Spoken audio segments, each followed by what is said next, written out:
Ladies and gentlemen, Phillies Nation, stand up. We are less than 24 hours from the start of a much anticipated Phillies season. I tell you, I can't remember Phillies having this much anticipation. Welcome, everyone. This is the DSM Philly season preview. Of course, I go by the name of El Parcero Philly. We have three great DSM media members here who are going to help us here preview this Philly season, and I can't wait to get to it here. Real quick before we dive in, ladies and gentlemen, make sure if you are watching this live, wherever you're at, Facebook, we got Facebook in here, we got YouTube, we got Twitch, and we got Twitter. Make sure you guys hit the like button. And of course, make sure you guys subscribe on DSM Media. We got El Parcero Philly's YouTube channel in here as well.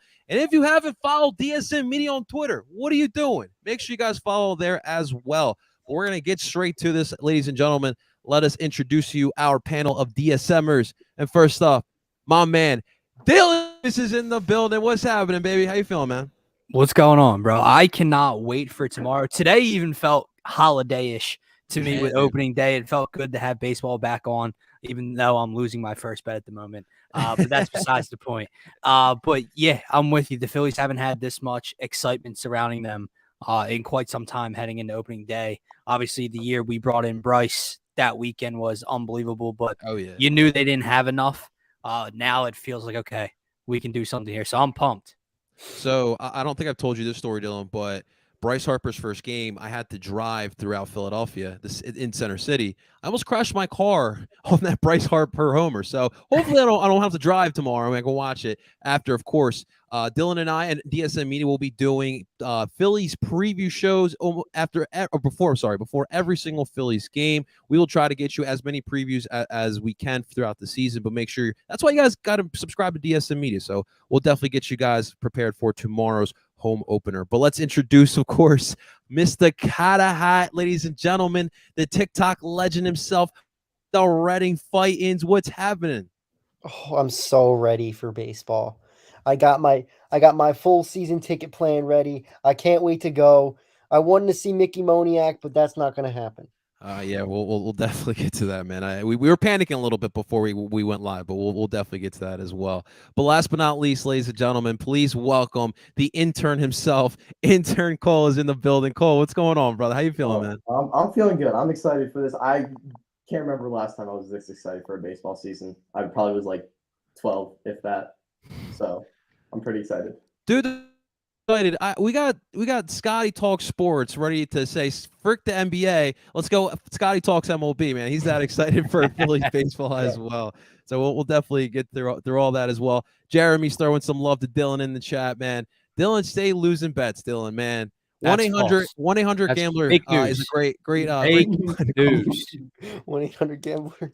It's all good, Dylan. It's all good. Hey, listen, we'll work on the betting for sure. We'll definitely be throwing that out throughout the season as well. But, gentlemen, let's get straight to this preview because we have a lot to dissect. Obviously, we're talking about the Phillies in 2022.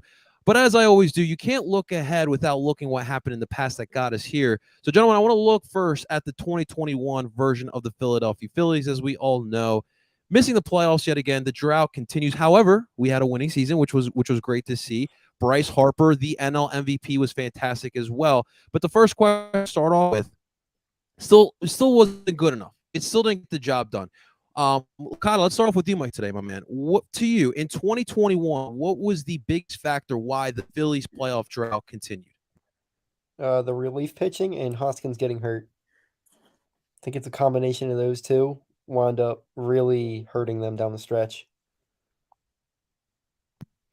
Yeah, man, that definitely both of those factors for sure. I mean, this bullpen, I think it's notorious throughout the league. I mean, you can ask freaking Diamondback fans; they know how bad this relief pitching has been for sure. And we'll definitely talk about Reese, but that definitely was a big loss. I mean, we saw how hot they were, that Mets series that got everyone excited, and of course he goes down, and we saw how that season kind of went for them.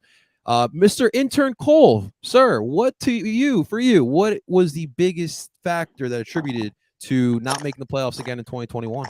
Well, I don't want to steal the answer of the bullpen because that's just obvious, but I would have to say, other than that, it would be the lineup was good, but it was thin. And when we lost Hoskins and Realmuto was hurt for a little bit, it was dead. So you mix that with a bad bullpen, you're not winning any games. Are you serious? You're telling me that Mr. Ronaldo Reyes and Jorge Bonifacio and Brad Miller, that's not the job done? Cole, come on, really? No No. Jorge slander.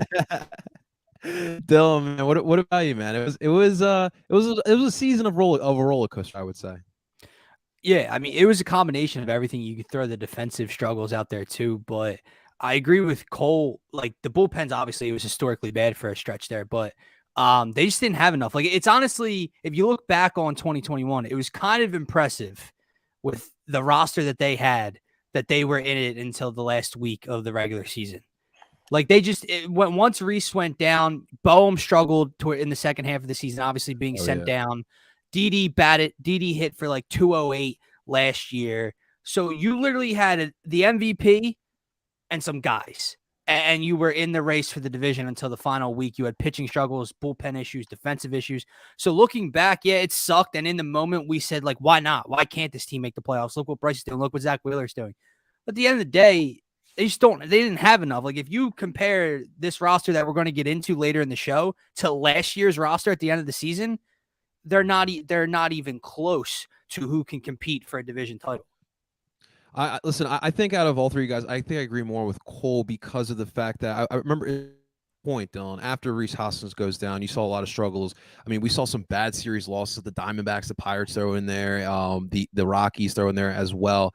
We knew what the pitching was, right? I mean, you had Zach Wheeler, who was a Cy Young candidate, and yet there was times where you weren't getting that run support, right? You had Ranger Suarez, who, thank God, he surprised us. Aaron Nola, we all know his struggles, and we'll get to that in a little bit as well. And of course, Kyle Gibson, who, he doesn't have a solid infield, and you saw what happened. And for this lineup to not kind of carry and not keep that power going throughout the whole entire season, I think to me, I'd have to go with that batting lineup for sure. But we'll definitely see. But let's look at this off seasons, because obviously this is why everyone's excited about Phillies baseball. It's these additions. Your Nick Schwarbers of the world. Your Nick Schwarber, yeah. I'm sorry, your Kyle Schwarbers. Nick Schwarber, Nick Castellanos, and Kyle Schwarber, the 1-2 punch that we've all been waiting for. Jerry's familiar, obviously. Knievel, we've added Johan Camargo into that to the depth of the field as well. Obviously, everyone's excited about Nick Castellanos and Kyle Schwarber because of what they add on to this lineup. I mean, not really any big losses. Your Brad Millers of the world. I mean, losing Kutch, I think for us as a fan base, we're gonna miss him because just a great guy that he freaking was. But not really any losses that are significant here. There's a lot of, obviously there's two main choices you guys are probably going to go with, but for you guys, what's going to be the biggest impact that the offseason signings were? Dylan, what is it for you, man? I mean, I really want to go with the two, obviously, in Castellanos and Schwarber, but just to be a little different, one that I think could be more important than anything was a signing pre-lockout, and that's Corey Knebel. And if he can shore up the back end of that bullpen, if he can either be a lockdown eighth inning setup guy, or B, the closer that Joe Girardi goes with, if he can be solid at the back end of that bullpen, that solves a big issue that they dealt with for the last, 5 years or plus. So obviously the Schwarber and the Castellanos signings are humongous, and they're my two favorite signings. But to be a little different, Knebel's a big signing as well. Absolutely. I mean, listen, if you do think it's Schwarber or Castellanos, there's got to be a reason why. Cole, what do you think, man? For me, I feel like it has to be how streaky Schwarber is going to be. Are we going to see the streaky Schwarber that we've seen in the past, like with the Cubs, or are we going to see the Schwarber that just hits nukes every game, like he did with the Nationals? Nukes. So I'm hoping we see more of a consistent kind of Schwarber that we've seen in years past. But I think that's definitely the biggest factor, is how streaky he is and how the Phillies react to that. That is definitely a good point, man.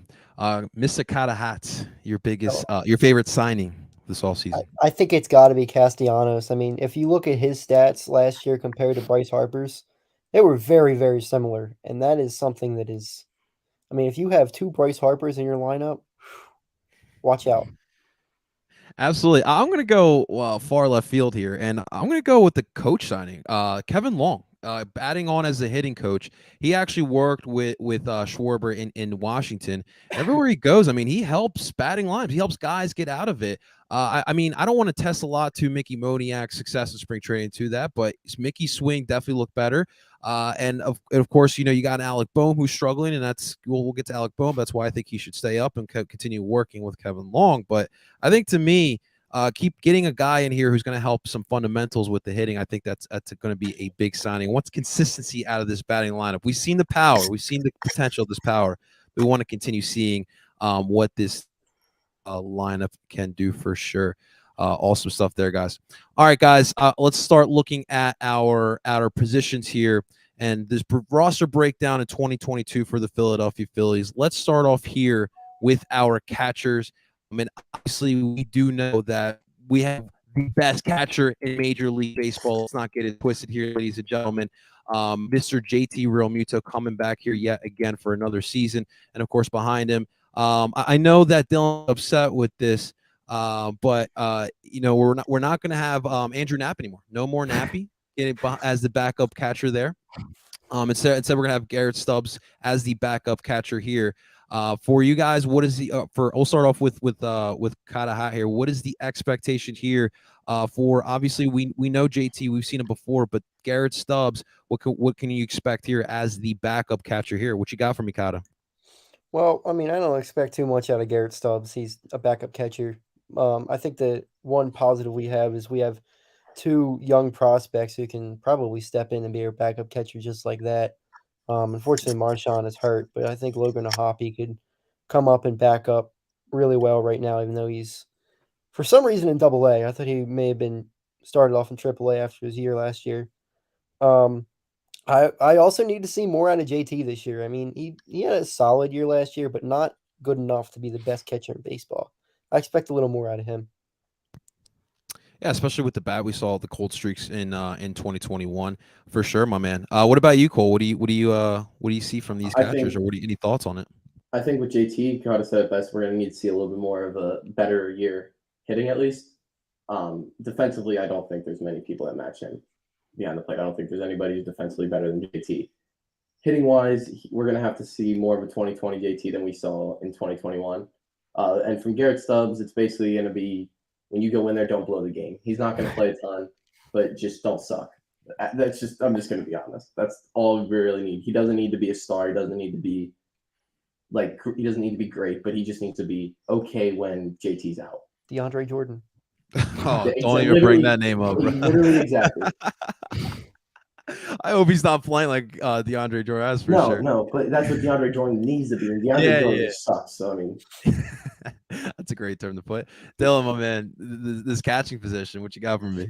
I agree with the intern and Kata, dude. JT, you need, obviously defensively, I think he was fine last year, and he is the best defensive catcher in baseball. But there were stretches last year where we were like, you know, not trying to overreact to him at the plate, but he wasn't hitting like the best catcher in baseball. That was for sure. So I need a better year out of JT from the plate. Defensively, he'll be fine, and calling games, he'll be fine. As far as Stubbs is concerned, like Cole said, not don't blow it. He's not going to he's not going to be that bad behind the dish where he blows a game. But like, I don't know. Can you not bat like 192 off the bench like Andrew Knapp used to do? Like just be a little bit more productive. It also comes down to Joe Girardi and JT's willing and how many games JT can play. Like, I don't need to see Garrett Stubbs out there, you know, once a week. I need to see him marginally out there. So I mean, look, for me, like let's not downgrade the backup catching position. I still think, to me, it's still pretty important. And with this DH rule, that's obviously Joe Girardi gives him some flexibility to kind of do different things. And you know, JT Realmuto DHing is something I'm actually pretty excited to see.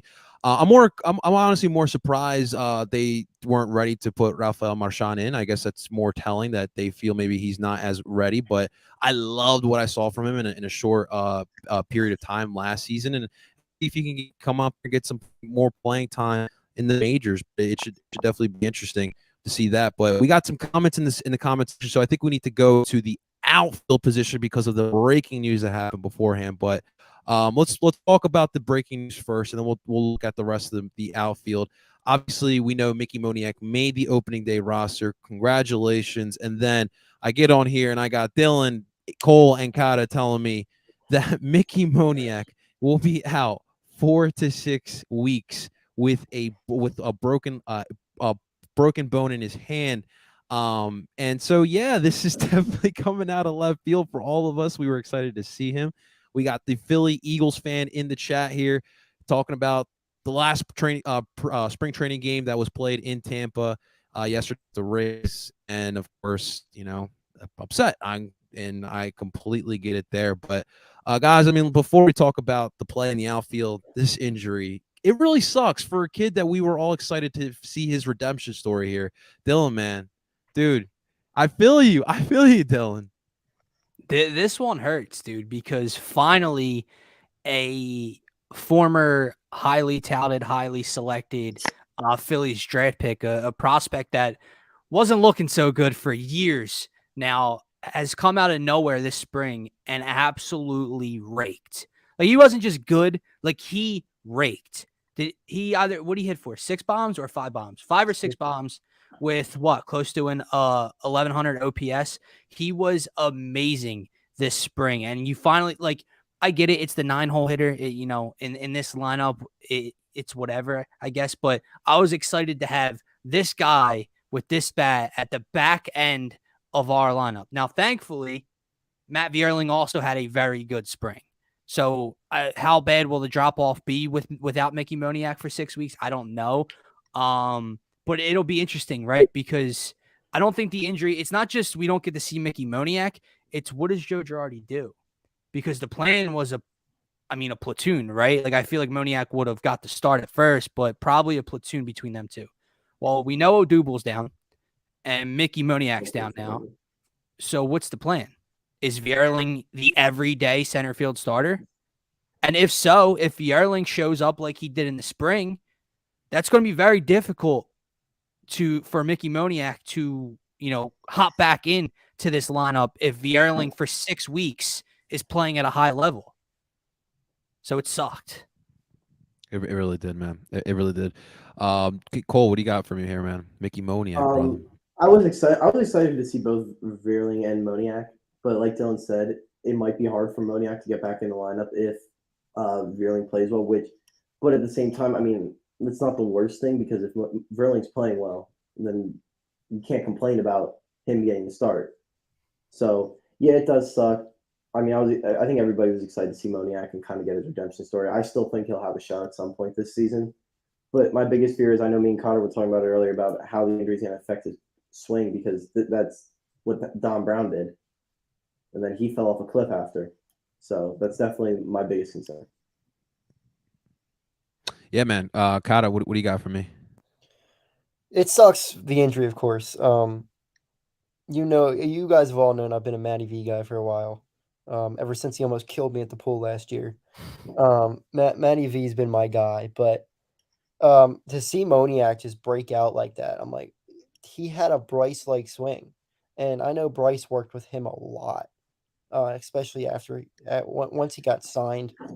Bryce and Moniak worked a lot together, and you could see it from his approach. But the fact that he's not going to be back for 6 weeks, and now you have the other thing of Odubel's going to be back right around that same time, Moniak's going to wind up being the odd man out, and he's going to be in AAA, and that might be it for him, which is going to suck.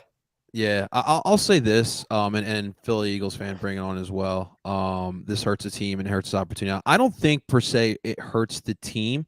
Look, spring training was great watching what he was doing. I mean, right, but I do think we have a young kid here, Matt Vierling, who, remember, guys, I mean, he did pretty fine last year in a playoff push for the Philadelphia Phillies. And now this opens up an opportunity for him to cease the center field role if that's what he feels he's deserving. So I think for me, I feel more for Mickey Moniak, who put in the hard work. Like I mentioned earlier, Kevin Long, being a big signing in the offseason as a coach, he did a great job with making a lot of these guys as well. I feel more bad for him, but I think we'll be fine. I think my other question for you guys at outfield.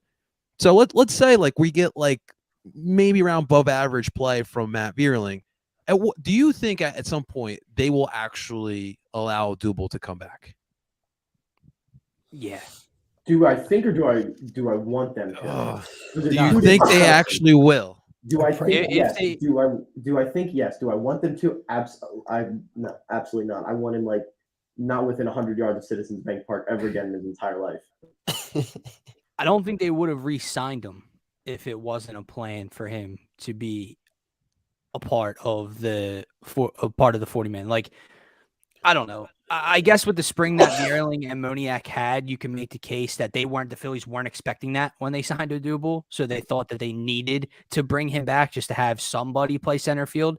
But I just feel like, yeah, once he's ready to go, they're going to bring him back. I don't think they would have brought back the headache and the off the field problems that they knew this would come with if they were just going to not bring him back up post injury. Okay, so Odubel Herrera on 15 days ago was announced out in 4 to 6 weeks. So you would think what he's got like 3 more weeks of recovery. Best case scenario, Mickey Moniak comes back in 4 weeks. Like I'm just thinking like if both Mickey and Odubel are ready to come back to play, who do they go with? Like that to me is going to be very interesting to see, and I hope they make the right move here. We got some more people in the chat. We appreciate. We got Lucas Kraken in here. Mariners play tomorrow. He's our honorary. I don't know exactly. I think he's a Seattle sports fan, but he's definitely a Mariners fan. Appreciate you coming on in, Luke. We got Scotty in the building. What's going on? Good afternoon. What's happening? We got Scotty Talk Sports in here. He took Hopefully the Phillies don't the Brewers disappoint. late too, huh? Dylan, what are you doing to Scotty's bank Rough account, bro? day, dude. Rough day. Yeah. All right, let's look at the field. So, I mean, I don't think there's too much guessing here. I mean, we would assume that obviously the reigning NLVP will hoist his right field position, and of course at left field, Castellanos, right? And then I guess the what is going to happen after that? Like, is Schwartz your fourth guy, or where do you go after that? One of them's going to DH every game. They're probably going to rotate Right. them. Yeah, I think there will be a rotation on DH. I don't think we'll see the same person in left field every single game. I think it's going to be a consistent rotation of Schwarber and Castellanos. Yeah, I agree, but I think you'll see more of Schwarber than you will Castellanos throughout the season. Yeah, I agree. In left field. In left field, yeah. You're saying you'll see more Schwartz than Castellanos in left field? I think so.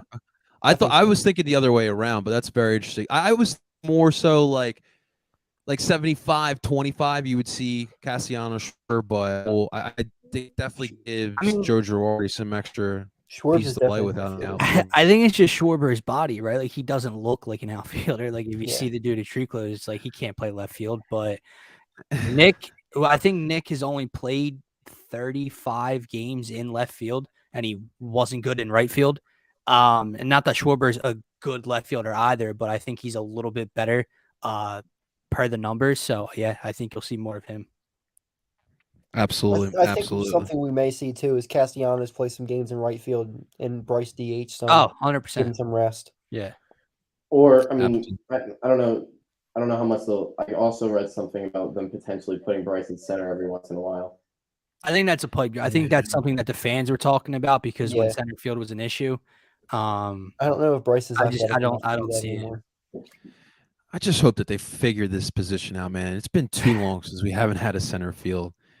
Feels like we're almost cursed at this point. I have full trust in Matt Vierling. I mean, the dude bat 325 last year. That's why I feel good about it. But it's up to him to take control of the position, and he's got an opportunity here. He's got 4 to 6 weeks here, or 4 weeks, whatever, to take that position, and we'll see what he can do. He just needs to be average. He doesn't even need to be above average. With the rest of the lineup, if he's just an average center fielder, he's fine out there. That is a very good point, man, because this lineup will definitely. I do think that if he does hit the cover off the ball and he's playing really well, I do think that they'll keep him there. Absolutely. It'd be too hard not to. Yeah, that's what I mean. So I think he's at the point where it's his to lose. Odubel and Mickey are hurt. There's no reason he shouldn't win it. And he can hit righties and lefties, whereas the other two can only hit righties. I think we can all agree this outfield definitely has upgraded from last year, right? Oh, we can all agree on that. I think so, yeah. Yeah. No disrespect to Cup. I mean, he was getting up there in age and More Koch was 2 for 2 today wow. He's He's an in opening Milwaukee, day right? slugger and then does nothing after that. with a run scored. Yeah, he's my lone run scored today. Was that 2019 season? Dude, that was a fun first half of the year when he was just freaking raking. All right, let's look at the infield here, guys, which has obviously been a lot of big topic conversation. Obviously, the thought is Reese Hoskins will start in first, Gene Segura in second, and then that's where the discussion gets very interesting. All indications seem that DD will start at short. Third base is really the question mark. We have Bryson Stott, Alec Boehm, and of course Johan Camargo, who's making a push in spring training as well. Guys, I think we need to look at the left side of the infield. That's really the question mark. I want to start off with Dylan. Dylan, opening day tomorrow, what do you see Joe Girardi putting on the card at short and at third? I know Didi starts for a fact because that's his boy. And It wouldn't be Joe he Girardi. wasn't horrible in spring training, right? He got some of that pop back. Maybe he's healthy. I don't know. I know Cotta's stance. I know that he doesn't want to move Stott from short because that's his position. Don't screw with him. Don't pull Scott Kingery or, remember Cody Ashe from a decade ago when they screwed with him too. Cody Ashe. I get it, but at the end of the day, I would put out the lineup that gives you the best chance to win day to day. And as long as Stott can play third base, that's what I would do. I would have Bryson Stott starting at third, and I'd have Didi starting at short. Boehm, obviously, I don't want to give up on yet, but in spring training, he still continued to struggle from last year. And yeah, I'm glad he made the team so he can stay up and get some reps and whatever. But like I get it's game 1 of 162, right? So we got a long marathon ahead of us. But this team is clearly telling you what this offseason. Oh, they're trying to win. So Yes. you have to put out the lineup that can give you the best opportunity to win night to night, not to try to grow Alec Boehm back to an everyday player. We got trending in the AM checking on in what's going on there. That's media. Yes, sir. Cotta, you really wouldn't try Stott at third base. No. Okay. I definitely think, I agree that it's a win now situation, but the Phillies have such a wide window here that I think you can try to see if Boehm can figure it out for a couple months. If he can't figure it out, then fine, whatever, give up on him or whatever you want to do with him. But I think Boehm is just too good of a talent to just sit on the bench right now. If you're not going to play him every day, then he needs to be in AAA. It's that simple. They can't just mess with these guys like this anymore. So real quick, because I've heard that discussion a lot here today.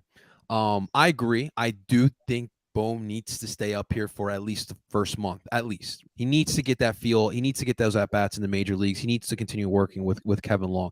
However, though, when I watch Bryson Stott, I don't see another Kingery here. I don't see another Spencer Howard. When I see this guy's got a little bit of that dog mentality we talk about in the other sports.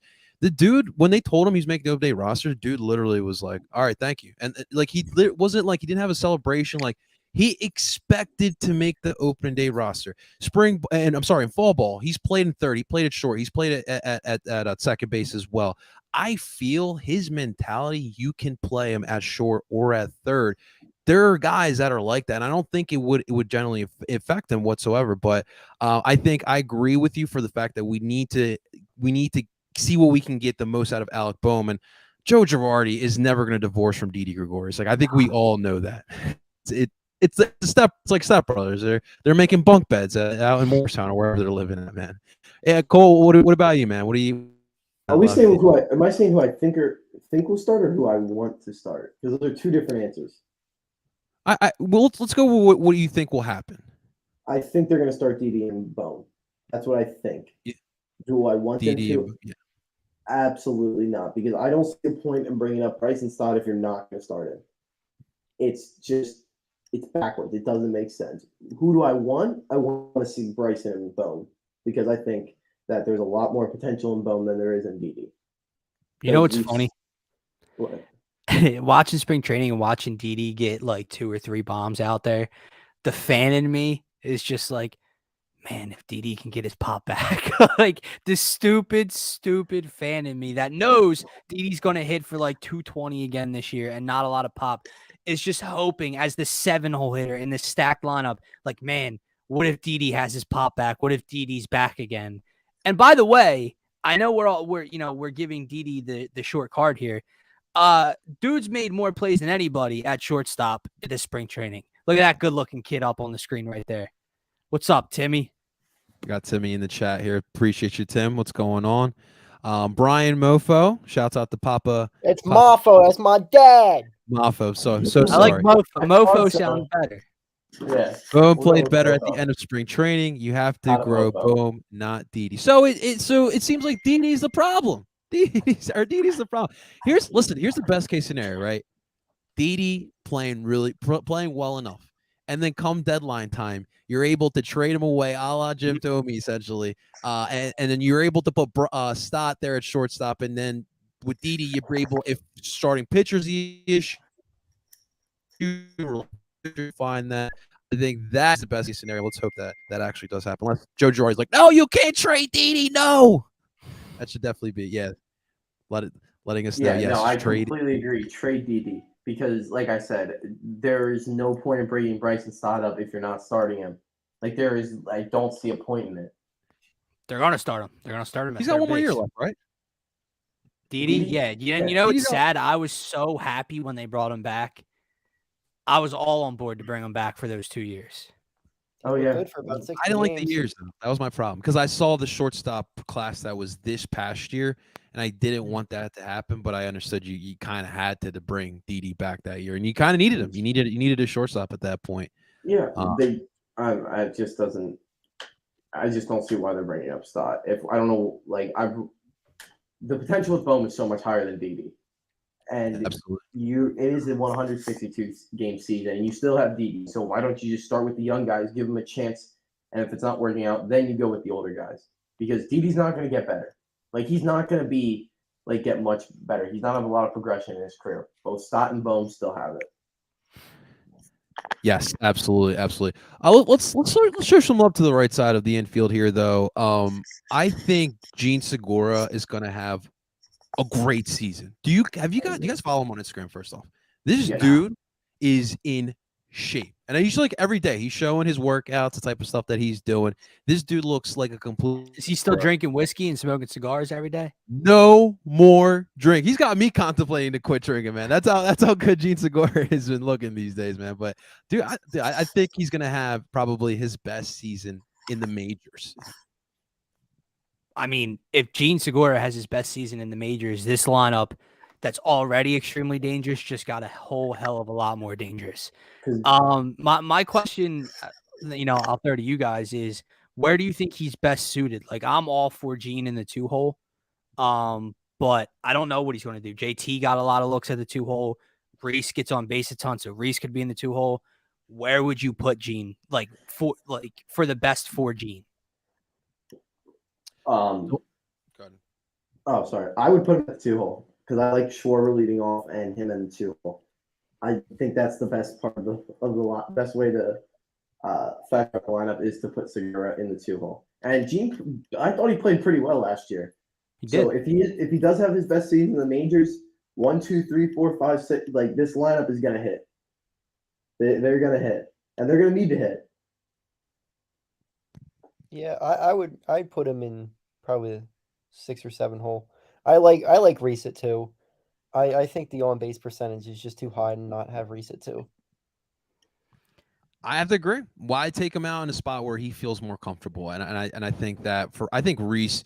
Listen, we know the power he has. Like if you bat him lower in the lineup, man, it's not going to hurt you whatsoever. I definitely want to see Gene Segura there batting in second base. I'm more concerned about Reese's glove at first base. That's a different story. But no, I think that's what's going to probably happen, man.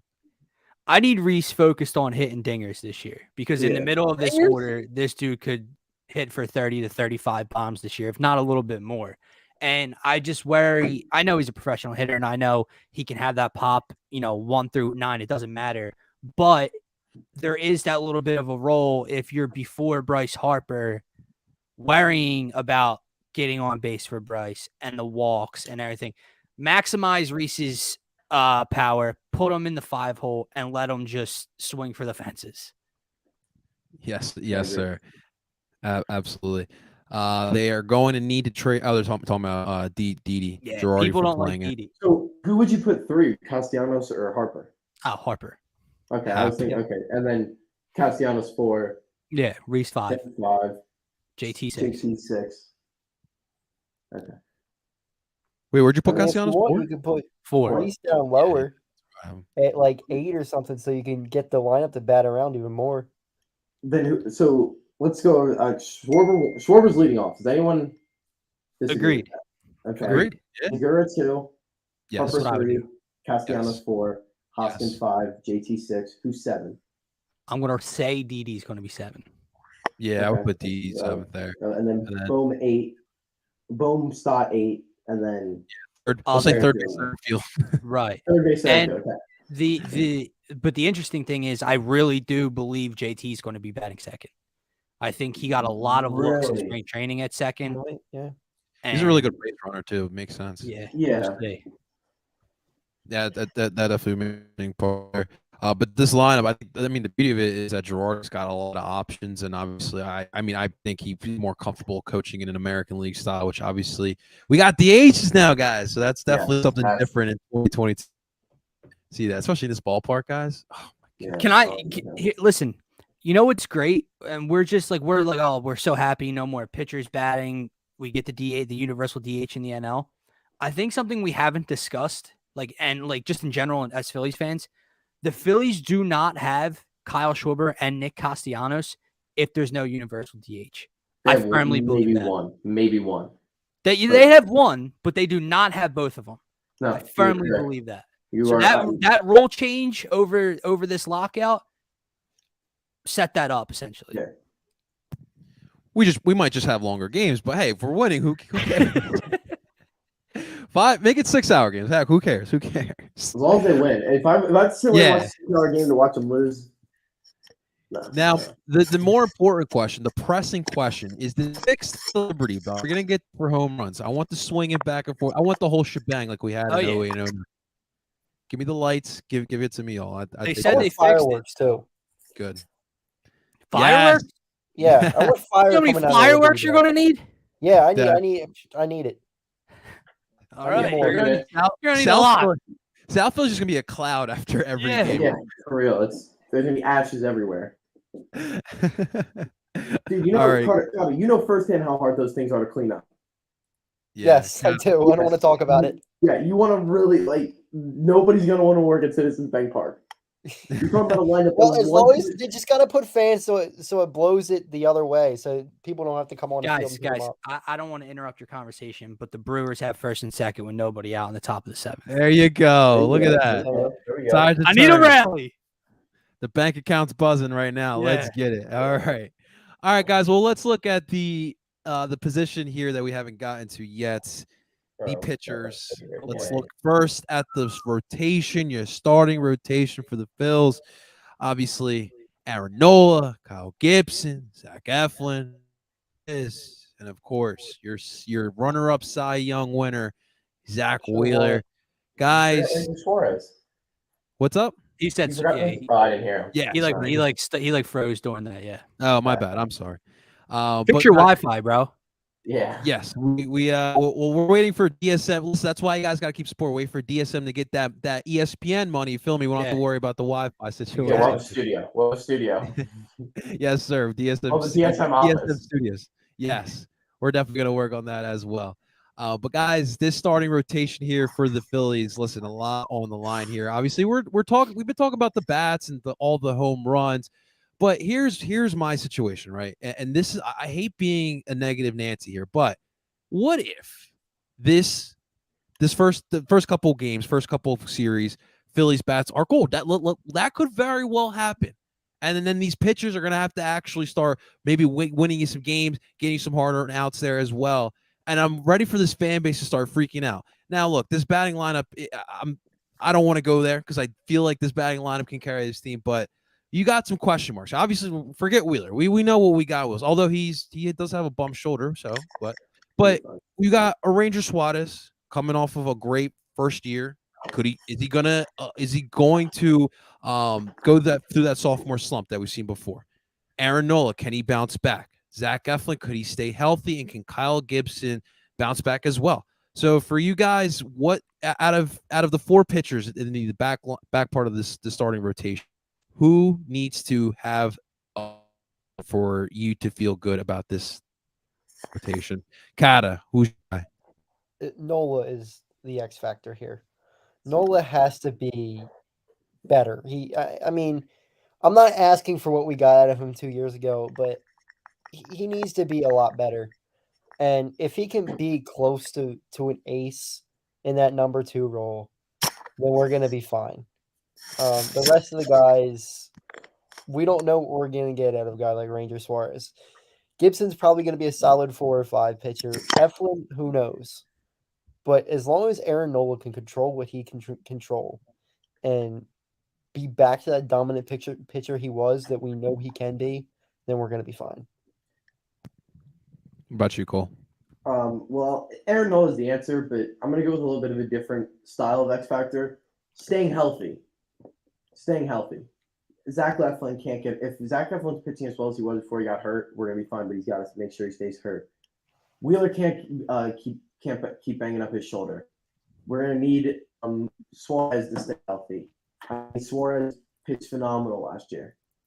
So if the Phillies rotation stays healthy and Nola pitches like a 2 at least, I think the rotation will be fine because realistically, the Phillies are going to score around 5-6 runs a game. I don't doubt that. So my biggest thing is, can the rotation hold and the bullpen hold them to 4, maybe 5 runs? Yeah, I don't think it's too hard of an ask to have the starters have a sub 5 or 4 ERA. Well, including the bullpen, but you get my point. It's interesting. I love Cole's point because health is a major concern. Obviously, we're heading into the season with already a few of them banged up or coming off of injuries. So that's a major concern. But if I had to pick one, it has to be Nola. But for a different reason. It's not – forget ace. It's not an ace. That conversation is long gone. I say forget 1B. Like, I know we always wanted Zach Wheeler and Aaron Nola to be 1A, 1B, right? Forget that. I need Nola to just be a good 2 to 3. A good 2 to 3. Not a borderline ace, nothing. Just a good 2 to 3 with Zach Wheeler at the top of this rotation. And you're good. What you can't have is Aaron Nola consistently struggling to get out of clean innings with 2 outs, consistently not being able to put hitters away with 2 strikes, not only not being able to put them away, having an inning blow up in his face with 2 outs and 2 strikes because he can't do it. And next thing you know, it's a 4-run inning. He struggled with that so bad last year. And he's done it a couple times this spring training. That has to get cleaned up. He has to be a good 2 to 3 option. And then I think you're okay. What I will say is everyone's like on par to have a regression this year. Like Zach Wheeler. Do we expect Zach Wheeler to be a top 2, top 3 Cy Young candidate again? We don't expect Ranger Suarez to have a 2 or sub 2 ERA again, right? So those two are going to have regressions. Not big regressions, but regressions. Eflin, Mr. Inconsistent. You can get 8 strong. You could get him out of the game in the 3rd inning.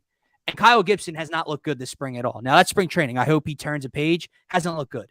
So, to me, it's Aaron Nola, and it's got to be a big upgrade for Aaron Nola.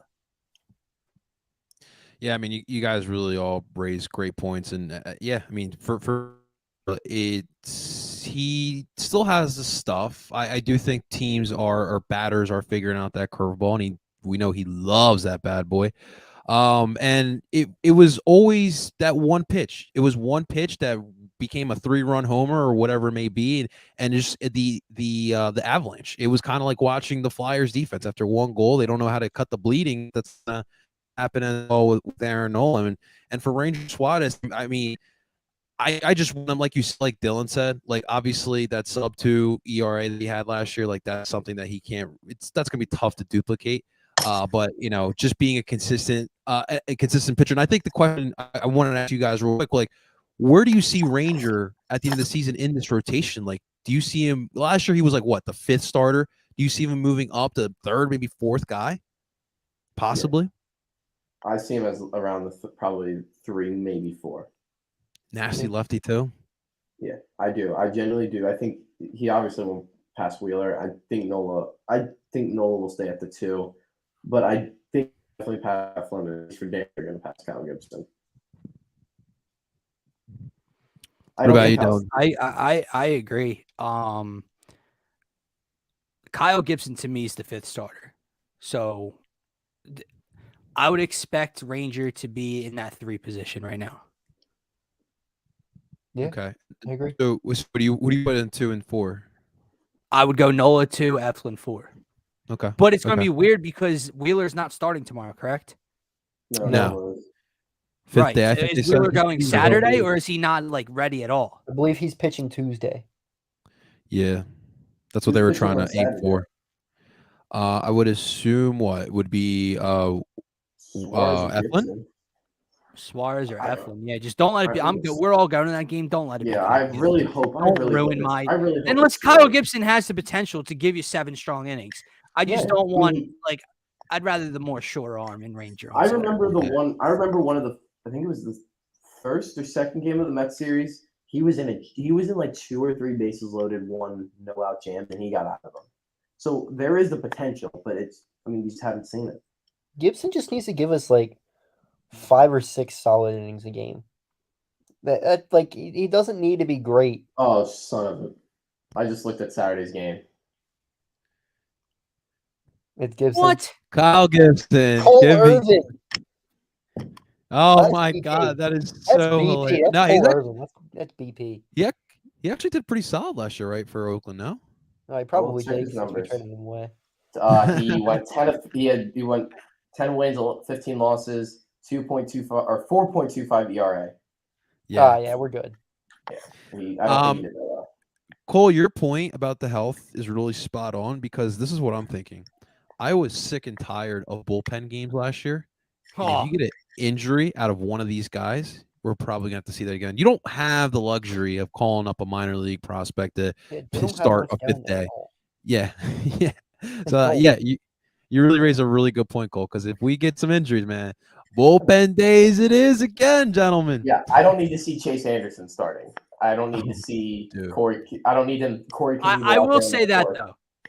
Like we talk about how this lineup's a lot better this year compared to opening day last year, like so much better, astronomically better, right? If you take 1 through 5, I know we're ragging on Kyle Gibson a bit, but if you take 1 through 5, these 5 starters, and compare them to last year's opening day 5 starters, it's not that you literally had Chase Anderson and Matt Moore at the back end of your rotation. Zach Eflin was at number 3. This starting 5 is a lot better on paper than last year's was. It's still not good though.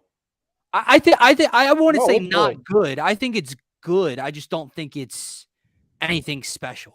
It's a boomer bust. Like if that's fair. That's one of the best. It's one of the best starting rotations in the league.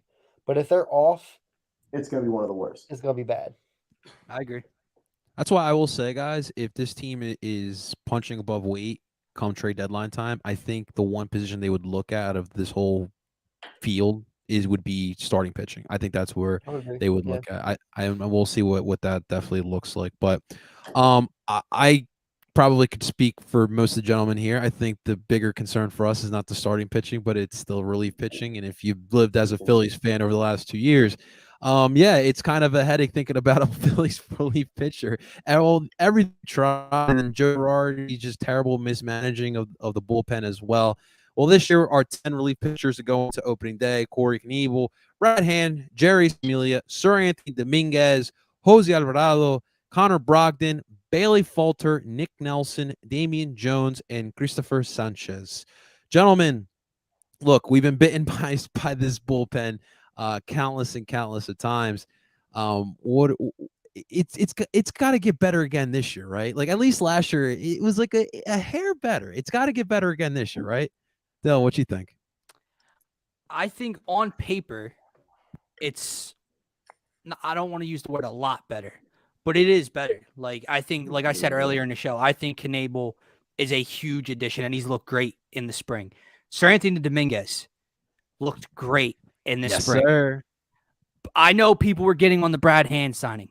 Brad Hand looks fine, and he's a lefty arm out of the bullpen that can come in late in games, right? You got the two wild cards in Alvarado and Familia who both can just pump, but can be wild, and at times you might not want them out there in the eighth inning of a tight ball game, but they do have some high upside sometimes.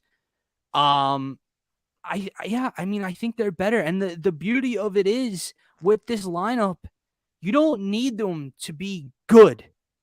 You just can't have them be historically bad like the last 2 years. I won't even use the word average. They can be slightly below average, and that's still good enough for this team to Mediocre. succeed this year. They just need to be mediocre. Yeah.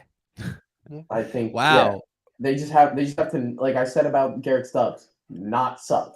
And I really do believe with Dominguez back and Knebel at the back end of that bullpen, I think they have the chance to actually surprise the hell out of us. I think they do, but I also think they have a chance to absolutely disappoint us. I think it's similar to the starters. It's going to be boom or bust. We're either going to see a resurgence of the bullpen, and if we do, I hope the rest of the league is watching out because this Phillies team is going to be scary.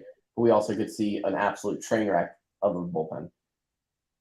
Yeah, I don't need to see Jose Alvarado starting fight with Dom either, guys. Although I did love that, though. That was funny.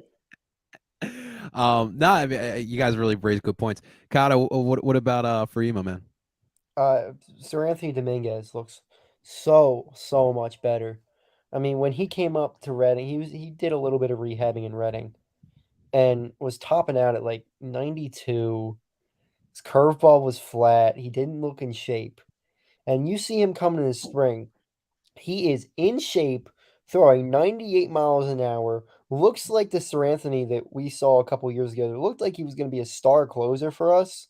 If he can be a solid guy, I'm not even going to say in the back end of the bullpen, even like the middle end of the bullpen, who can just get you outs, that is deadly. And I have a lot of faith in Connor Brogdon too. I know he's had some struggles, but I think he's a young guy who will wind up pitching pretty well for this team. So sorry. Keep going, go. No, that's something I was interested in. Who do you guys think is going to be the closer per se this year? Or do you think it's going to be? It's a good question. Johnny Fullstaff. I would love for it to be Knebel. I think that's where Girardi's going to lean the beginning of the year, but he can also be a solid setup guy. Yeah. So I don't know. I mean, I want to see Sir Anthony, but I don't think we will. I don't think Sir Anthony's ready to do it quite yet. No. I like Sir Anthony in that seventh inning kind of role. Yeah. I just hope we don't have a bunch of setup guys again. Like I remember we were trying to force Hector Neris for years to be the closer, and that's why Knebel's so important. Yeah. I would say definitely Knebel as the closer to start off with. I would be intrigued to see Sir Anthony takes that role by season's end, and we'll definitely see. But like you guys are saying, man, just hold your own. Don't blow 5-run leads in the ninth inning, please. That's pretty much all we're asking. I mean, I've heard a lot of gripe as well about Brad Hand and Jerry's Familia, but I mean, for Familia, I mean, he's had some like solid seasons. Listen, there's gonna be some nights where we're just gonna be like, what the fuck did you just do, Jerry's? But if he could just hold his own about the rest of these bullpen pitchers, it definitely should be all right, guys. It should be all right. All right, let's end this preview here with some rapid fire questions. Are you ready, gentlemen? Yes, Mr. Parcero, we are born ready. All right, let's get it, guys. All right, so let's start off with the question everyone wants to know. The win total here. I believe Vegas has them at 85, right now. So what do you got? What do you guys see here as far as the win totals go? Kata, what do you see? 90. Wow, that's how you started off. He's going straight with the 90. Okay. Yep. Cole, what you got, man? I'm going to say we're going to see somewhere between 90 and 85. So I'm going to take out a second student loan and put it on the over on the 85.5 wins. So if the government comes after me, you guys know why, if I disappear. Oh, Sally Mae. Wow. Okay. All righty. No, not Sally Mae. No, they tried to screw me out of money. Like, Sally Mae. That's relatable. Yeah, no, PNC Bank. That's what I'm with. All right, Dylan. What about you, man? I'm not trying to one up Kata here, but my 91 to 92, 91, 92 wins is where I'm at right now. Dude, I think this team's going to be really, really good this year. Like, not just good, I think they're going to be really effing good this year. And if you're that good, like, I don't see them like with 85, 86 wins. Like, I think they're 90, a little over 90. Okay.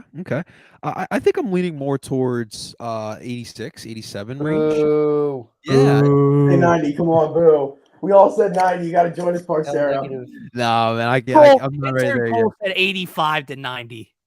Yeah, but I said I'm taking the over. I literally said they can. I just Well, said the they over's can at like win 85. Yeah, I just said they can win 90 games. I just said that. No, you said Yes, I did. 85 to 90. You said 85 and a half. I said over 85 and a half. All right, so that could be 86, and you just booed Parcero for saying 86. I'll say 90. You want to say the Phillies are going to win 95 games this year.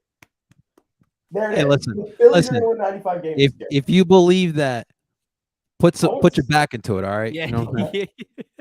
I all just right. said 95 games this year. Wow. The Phillies are going to win 95 games. That's the most positive I've ever seen my father about the Phillies. Your father knows exactly what he's talking about, Mr. Mofo. I don't know about 95 that. Games. I don't know about that, but don't hype him up too much. All righty, He's gonna be guys. that Saturday. He's a great not dude. gonna He is a great dude, that's for sure. All right, guys. In one term or sentence, you can say, I guess, the Phillies will make the playoffs because. Let's start with Cole here. One term. They over 5 runs a game. That makes sense. I think that's a sentence. Okay. Mr. Katahat. Dingers.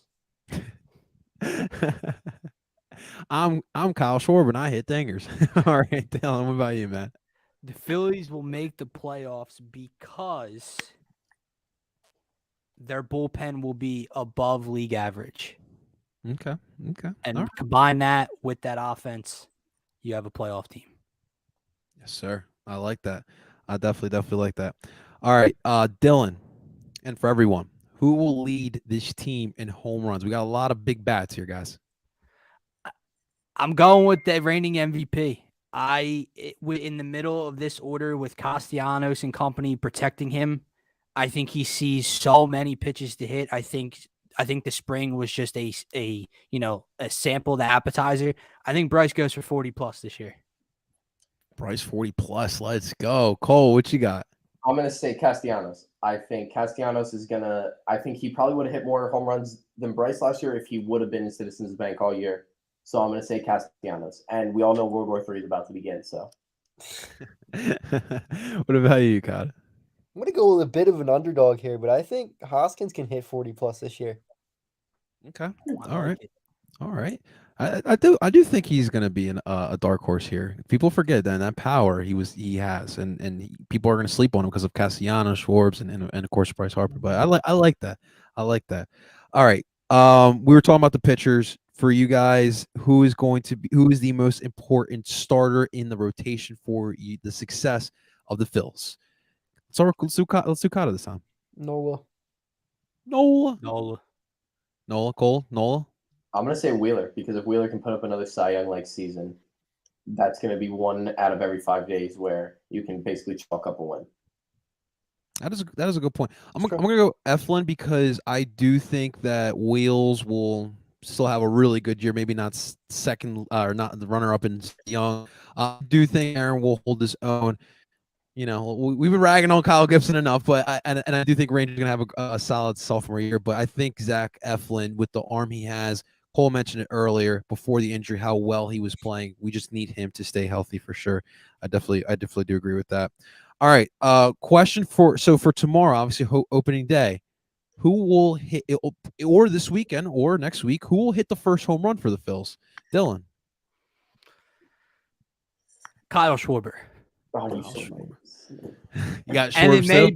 it may be in some Andrew McCutcheon style in 2018 or 2019 when he first became a Phil and rip one out in the first at bat as a Philly.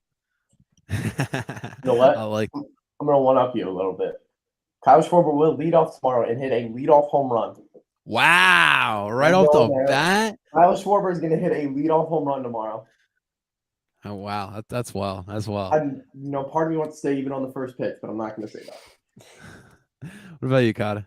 Matt Vierling. Wow! Look at you. You're such a homer. Go Fights. Is Let's Matt go. Vierling your Furkan Korkmaz? What? Is Matt Vierling your Furkan of the Matt Phillies? Earling's actually good I at a hope not. professional level, so Yeah, I put some hope respect on his not. name. I was talking for his standpoint because we all know he's in love with Furkan I don't know. Korkmaz. See, there's so many guys on the team that I know though. So it's like I don't think there's one. Because like I'll be hype as hell when Stotty hits his first homer too. Yeah, same. I hope he does it on Saturday when we're there. Yeah. Hopefully.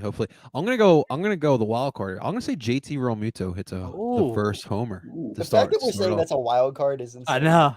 Yeah. Well, It's a nice problem to have. Because he's the No, last I'll guy. one up y'all. Didi Gregorius is going Oh! He's not even in the damn lineup. Dylan, I'll give you $25 if Didi Gregorius hits the first home run of the Philly season. deal. There you Yeah. go. Live That's There's, just one beer. $25. What? there. That's just one beer at the game. Well, I can't right. drink hot. I'm only 19. Remember that. I don't Oh, drink. yeah. We got Jason in the chat. What's going on, Jason? Pleasure seeing you. Cotter, your dad also said he taught you everything he knows. Taught all you know. Taught you all you know. Look at that. Oh, what happened? Oh, you had it. Gotcha. Awesome. Awesome. We love the fatherly love here. That defense is better than folks think. Absolutely. He didn't tell me that. No worries, Jason. No worries. You're here in spirit, brother. DSM to the moon, as they say. Absolutely. All right. So the final question is: we all hate this division we don't hate the division. We hate the teams in this division. I want you guys to give us the order in which you think these teams will finish in the NL East. Katahat. How do you see the NL East playing out? 1 Braves, 2 Phillies, 3 Mets, 4 Nationals, 5 Marlins. Ooh, okay, cool. I'm gonna go 1 Phillies. I said they're gonna win 95 games, so they're gonna be 1. 2 Braves. I really want to say something like I really actually believe the Marlins can be 3 and the Mets can be 4, but I don't want to say that yet because I don't know how long DeGrom and Scherzer are out. So if Scherzer and DeGrom come back pretty early and stay healthy, Mets 3. But if they don't, Mets 4, Marlins 3, Nationals 5. Okay. But I think Juan Soto will win the league NL MVP. What about you, Dylan? 5 Marlins, 4 Nats, 3 Mets, 2 Braves, 1 Titans. And Ooh. I'm not trying to throw shade at the Braves. I'm not. They're defending World Series champs. They are a damn good team. But why do people act like they ran away with the division last year when the Phillies were a fraction of as talented as they are right now? The Phillies were fighting for the division up until like the last 2 weeks of September. And the Braves lost their leader. I know Matt Olson's a stud, but they Acuna lost their wasn't leader in there Freddie Freeman. The half of the year. What's up? Acuna wasn't there the second half of the year. I know. But I'm just saying, I think that the division was tight last year, and the Phillies had none of the talent that they have right now. Yeah, that's definitely some good points there. I think last year, I mean, listen, the Braves, I think they won the deadline. That's really what helped them win the World Series last year. They were aggressive and they got pieces that really helped them out. Dylan, I would be intrigued though, because I want to say the Braves will win this division, but I know you saw what went down on Instagram Live with Ronald Acuna in that Spanish interview. Now, my question is Ronald ready to – because, look, I mean, what he said was really telling. So is he really ready to be the leader in the dugout day in and day out of the Atlanta Braves? I think Freddie was big for what they were doing. What did he say? I didn't hear what he said. So it was in Spanish, so you needed an interpreter to kind of understand. But pretty much – just the gist of it, Ronald was kind of downplaying the Freddie Freeman loss. I mean, like he pretty much is like, we're not going to miss him. There was an altercation, nothing too crazy, but it just seems like they just didn't get eye to eye. Yeah. So that's fine. But now you have to be the main leader, the main voice in that dugout. And I think that's going to be the big question mark. I do think Atlanta, the big reason why they won the World Series was because of how aggressive they were in the trade deadline, and they were able to find pieces that helped them. But I do think having the stability with Freddie Freeman, Dansby Swanson, and Ozzy Albies as well was big. And so now Ronald is going to have to step in big time as well. We know the talent. I mean, he's one of the best players in the league, but being a leader is much bigger than being a best player. Bryce Harper's had to learn that these past couple of years as well. Didn't also they hit like their infield was like the first infield to ever have like every single infielder hit 20 home runs and like 80 RBIs or something? Yeah. It was some crazy thing like that. Like they just had. They went on a hell of a run to end last season. And again, I'm not trying to discredit them at all. They're a damn good team. But you're right. They lost their leader. Ronald Acuna Jr. is the best player on that team. He was the best player on that team. But Freddie was a damn close second and was the leader and the voice in that locker room that held everything together. You don't have that. You also lost two of the biggest home run bats you had for that World Series push in Jorge Soler and Jock Peterson, right? You're starting pitching. What like their start is Max Fried, gonna be good again, or is Max Fried going to be Max Fried of last year? Charlie Morton, he's older. So they're a very good team. I just don't think that Matt Olson and Ronald Acuna Jr. with their youth can fill the void of what that leadership was. They're going to find out real quick. I'm intrigued by the Mets. Obviously, Cohen's not scared to throw around the money, and they do have some ball players over there. But I just like, not to be biased, not to be a Phillies fan, but it is the Mets. Like it's the Mets. At some point, they're definitely going to choke it up. And I actually think Miami will finish ahead of Washington. If I'm being honest, I think they're going to try to tankathon it. Although they did sign Nelson Cruz. But I just like Miami's rotation, and they do have some young players. But it should be an interesting NL East to say the least, guys. Yes, sir. Guys, are you ready? Are you ready? We got base. We have like actual base. Like tomorrow's win or loss will go. Matters. Yeah, it goes into the record. So we're gonna overreact tomorrow. That's for sure. Yep. We're either win the World Series or we're not making the playoffs tomorrow. Fire Girardi. Castellanos is a bomb. I'm ready for it all, man. I know how Philly works. We should have never signed. We should have went for Chris Bryant. Wow. Yeah, you have one, and you have the lead head of it all sitting in the bottom right here. Like Phillies have a new center fielder. What? Simone Muzziotti comes up from AA. Okay. Do you know anything about him? He's starting tomorrow. He's very young. Okay. He seems like a decent fielder. I doubt he's gonna play. Okay. What, he's just there in case of more injuries? Yeah. Just in case. Center fielder right now, honestly. Just a quick reminder to everyone, before every Phillies game, we're going to try to get you the Phillies preview show before every game. So tomorrow, Dylan and I will be there previewing it, but DSM Media will have you covered for all these Phillies games. So make sure you guys stay tuned. That's why you guys got to subscribe to the channel. So we'll have that for you. Dylan, what can people expect from our preview shows, my man? He's Michael Barkan, and I'm Ricky Bowe. We're bringing you a different perspective of Phillies pregame shows. You don't get hot enough to be Ricky Bowe. And we're gonna just break down every matchup that we possibly can, the best that we can, and obviously react to the game before to start each of it.